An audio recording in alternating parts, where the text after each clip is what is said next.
അപ്പൊ hello guys, day സമയം 12:30 അടുപ്പിച്ചായി. നമുക്കൊന്നൊരു കല്യാണത്തിന് പോകാണ്ട്. അങ്ങനെ നമ്മൾ വീട്ടിൽ നിന്ന് ഇറങ്ങി നേരെ പോയത് അപ്പുച്ചേട്ടായുടെ അടുത്തേക്കാണ്. ഇതാണ് അപ്പുച്ചേട്ടായി. അങ്ങനെ നേരെ അപ്പുച്ചേട്ടായിനെയും കൂട്ടി കല്യാണത്തിന് പോയി. നമ്മുടെ അവിടെ തൊട്ടടുത്ത് മദ്രസിൽ വെച്ച് തന്നെയാണ് കല്യാണം. അങ്ങനെ അവിടെ ചെന്ന് കുറച്ചേരം സംസാരിച്ചൊക്കെ ഒന്ന് ഫുഡൊക്കെ കഴിച്ച് പുറത്തിറങ്ങി.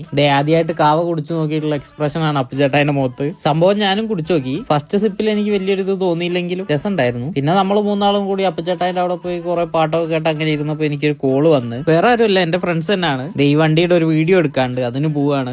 ഇരിക്കുന്നത് സോജൻ, വണ്ടി ഓടിക്കുന്ന അഭിരാജ്, പിന്നെ ഇത് അശ്വന്ത്, നമ്മൾ ഓജയെന്ന് വിളിക്കും. ഇവന്റെ വണ്ടിയാണിത്. ആക്ച്വലി ഇവന്മാര് രാവിലെ വരും എന്ന് പറഞ്ഞാണ്. പറച്ചിലേ ഉള്ളൂ, 2 മണി കഴിഞ്ഞ് എത്തിയപ്പോ. അങ്ങനെ ആദ്യം നമ്മൾ ഇവിടെ അടുത്ത് കണ്ണപ്പം കൊണ്ട് എന്ന് പറഞ്ഞ സ്ഥലമുണ്ട്. അവിടെ പോയി കുറച്ച് ഷോർട്സ് ഒക്കെ എടുത്ത് ഇനി ബാക്കി ഷോർട്സ് ഒക്കെ എടുക്കാനുള്ള സ്ഥലം തപ്പാണ് ഇപ്പോ. അങ്ങനെ പ്ലാൻ ചെയ്ത് അവസാനം അഭിരാജിന്റെ വണ്ടി എടുക്കാൻ പോവുകയാണ്. വേറെ ഒന്നുമല്ല, ഈ വണ്ടിയുടെ കുറച്ച് റണ്ണിങ് ഷോർട്സ് എടുക്കാണ്ട്. അതാണെ നമ്മുടെ വേറൊരു ഫ്രണ്ടിന്റെ ആണ്. നമ്മുടെ അവിടുന്ന് അവന്റെ നാട്ടിലേക്ക് ഇഷ്ടം പോലെ ദൂരമുണ്ട്. അങ്ങനെ അവിടെ പോയി വണ്ടി എടുത്ത് കൂടെ അവന്മാരെയും കൂടി കൂട്ടി ഇവിടെ തൊട്ടടുത്ത് തലയാട് എന്ന് പറഞ്ഞ സ്ഥലമുണ്ട്. അവിടെ പോയി വണ്ടിയുടെ ബാക്കിയുള്ള വീഡിയോസും ഫോട്ടോസും ഒക്കെ കൂടി എടുത്ത് എന്നിട്ട് ശ്രീരാജും സിബലും അഭിരാജിന്റെ വണ്ടി എടുത്ത് തിരിച്ചുപോയി. നമ്മളും തിരിച്ച് നമ്മുടെ വണ്ടി എടുത്ത് നാട്ടിലേക്ക് വന്ന്. ഇനിയൊക്കെ നമ്മുടെ സോജന്റെ കയ്യിലാണ്. അവനാണ് നമ്മുടെ എഡിറ്റർ. പിന്നെ ക്ഷീണം മാറ്റാതെ നമ്മളെല്ലാരും കൂടി വരുന്ന വഴിക്ക് പീനട്ട് ബേക്സ് എന്ന് പറഞ്ഞ ഒരു കടയിൽ കയറി. പിന്നെ ദൈവന്മാര് മെനു ഒക്കെ വായിച്ചു നോക്കുന്നുണ്ട്. വെറുതെയാണ്, നമ്മൾ ഓൾറെഡി ഓർഡർ ഒക്കെ ചെയ്ത് നമ്മൾ അവിടുന്ന് ഒരു ചായയും ഷവർമയൊക്കെ കഴിച്ചിറങ്ങി.